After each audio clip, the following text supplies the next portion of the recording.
quand Allah subhanahu wa ta'ala dit Illa man ata Allah bi qalbin salim, sauf celui qui vient à Allah avec un cœur sain, avec un cœur pur.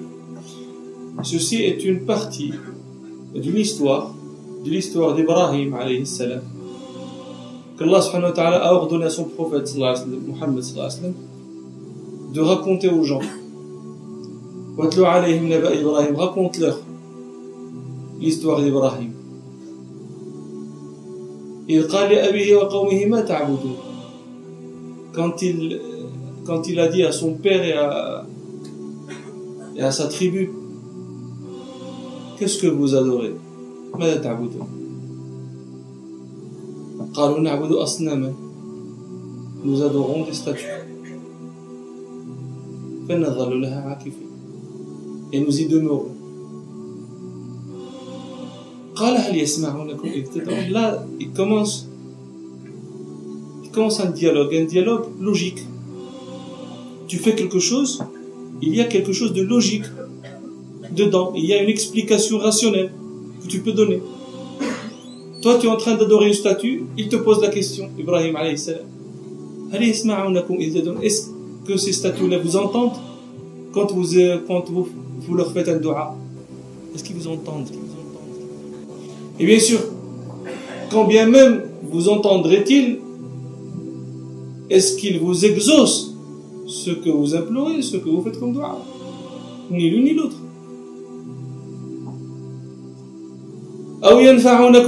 Est-ce qu'ils vous font du tort, est-ce qu'ils vous font du bien?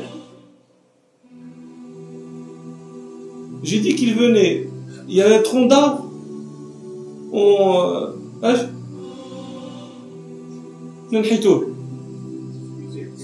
on le sculpte sous une forme quelconque, et pour dire c'est notre Dieu, c'est notre Seigneur, c'est notre idole. C'était un tronc d'arbre. Quand est-ce qu'il vous a créé? Vous l'avez vous-même créé. On ne se pose pas la question. Une pierre, on la sculpte, on l'idole, on l'adore. Les Arabes, eux, ils faisaient parfois des idoles avec des dates. Ils l'adorent, après il a faim, il le mange. Vous riez, oui, mais eux, ils avaient aussi les cerveaux. Et pourtant, c'est ce qu'Ibrahim est en train de... Il est en train de réveiller des esprits, il est en train de réveiller des cerveaux. Est-ce qu'ils vous entendent? Est-ce qu'ils vous font du tort? Est-ce qu'ils vous font du bien? Eux, bien sûr, c'est une chose tellement évidente qu'ils n'entendent pas, qu'ils ne font ni du tort ni du bien. Mais pourquoi ils sont en train de les adorer? Parce qu'ils ont trouvé leurs parents faire comme ça. Ils ont dit, ils ont répondu que nous avons trouvé nos parents faire comme ça. Alors qu'est-ce qui est bon? Donc là, il les a mis au pied du mur. Qu'est-ce qu'il leur dit? Vous êtes vous-même convaincus que ces idoles-là, ces dieux, entre guillemets, n'ont pas à l'être. Et pourtant, vous les mettez dans ce piédestal. Alors lui, qu'est-ce qu'il dit?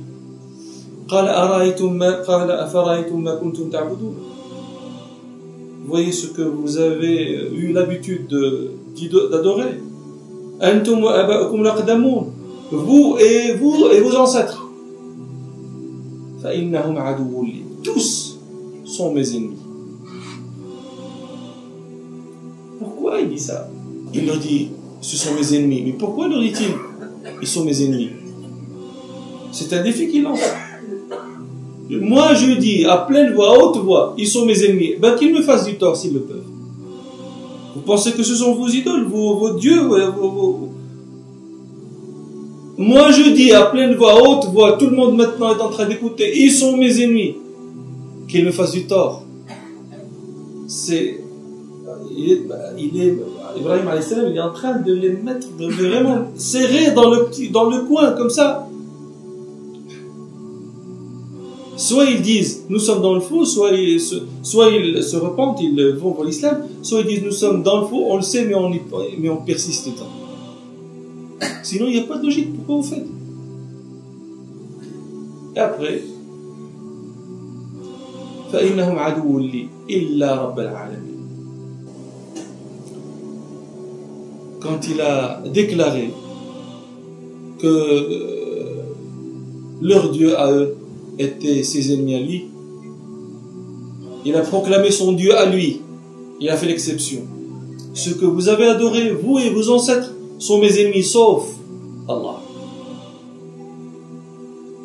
Illa Rabb al-Alamin, sauf le Seigneur des mondes. Des mondes anciens, des mondes à venir, des mondes contemporains, des mondes humains, des autres mondes, autres qu'humains. Je ne parle pas d'extraterrestres, bien sûr. Je parle des animaux, je parle des... Tout ça, ce sont des mondes. Et puis Allah subhanahu wa ta'ala, c'est leur Dieu à tous. C'est leur Seigneur à tous. Et c'est mon Seigneur à moi aussi. Illa Rabbal Alamin. Alladhi khalaqani fa... C'est lui qui m'a créé, c'est lui qui me guide. Il leur a posé la question, pourquoi font-ils? Il leur dit lui-même, pourquoi fait-il? Alladhi khalaqani fa huwa yahdi. Walladhi huwa yut'imuni wa yasqin. Celui qui me pourvoit en nourriture, en boisson. Wa idha maridtu fa huwa yashfin. Et si je tombe malade, c'est lui-même qui me guérit.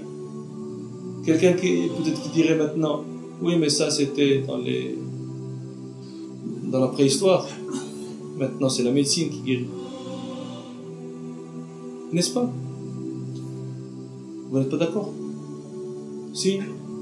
Non? Vous n'avez pas d'avis? C'est la science? Qui donne la science? Vous savez, vous avez un mal de tête. Vous prenez un médicament qui, normalement, calme ce mal de tête. Et il le calme effectivement. Une autre fois, vous avez le même mal de tête. Vous prenez le même médicament et il ne le calme pas. Pourquoi? C'est la même chose. Les mêmes symptômes, le même médicament. Là, il fait son effet. Là, il ne le fait pas. Pourquoi? Vous êtes deux personnes à avoir la même maladie. Vous prenez le même médicament. L'un guérit, l'autre ne guérit pas. Pourquoi? Si ce n'est qu'une science mathématique. Pourquoi? Est-ce que si c'était vraiment comme ça, très visible, très apparent, très mathématique, 1 plus 1 est égal à 2, que ce soit au Maroc, en France, sur la Lune, elle ne diffère pas. Mais là, pourquoi elle diffère?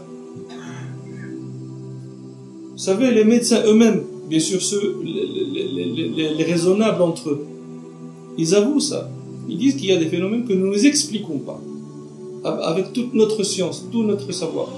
Nous n'expliquons pas. Ce qu'ils n'expliquent pas eux, nous disons que c'est l'intervention de Allah. Là, il permet la guérison, là, il ne permet pas. C'est pour ça qu'il dit bien sûr, la guérison a ses étapes, a ses raisons, a ses chemins. Mais ça reste entre les mains de Allah. Et puis nous avons vu des miracles. Des cas qui étaient perdus pour la médecine. Perdus pour la médecine. Et qui ont été guéris. Et après, ils ont fait des radios. Ils sont allés revoir les médecins qui ont dit que vous n'avez plus qu'un certain nombre de jours ou de mois à vivre. Et ces médecins eux-mêmes, ils ont dit, mais c'est impossible que ce soit le même cas, le même patient, le même. وَإِذَا مَرِضْتُ فَهُوَ يَشْفِينِ وَالَّذِي يُمِيتُنِي ثُمَّ يُحْيِينِ. C'est celui qui... Comment vous traduisez l'imata? Yumituni.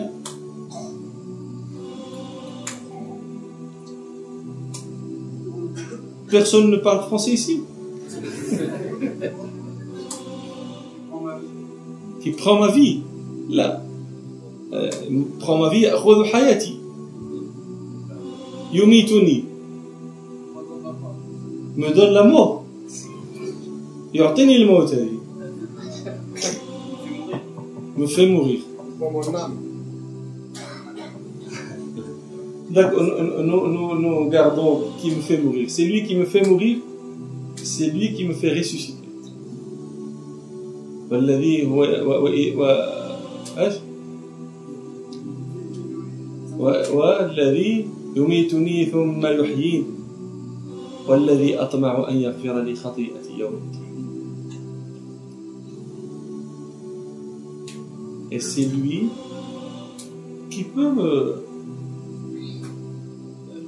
me pardonner dans le dernier jour, dans le jour dernier, Yom Qiyam, Yom Din. Après, bon, ça c'est l'étalage de ses raisons. Pourquoi lui, il adore Allah subhanahu wa ta'ala. Et vous voyez que chacune de ces raisons est amplement suffisante pour que Allah subhanahu wa ta'ala soit adoré. Chacune de ces raisons, à plus forte raison, toutes ces raisons rassemblées. Et puis à la fin, il fait un dua vers ce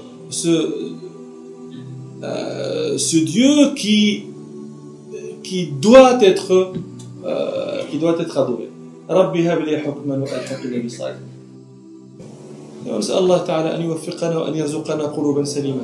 نسأل الله تعالى أن لا يقبضنا إليه إلا وقلوبنا سليمة. والحمد لله رب العالمين.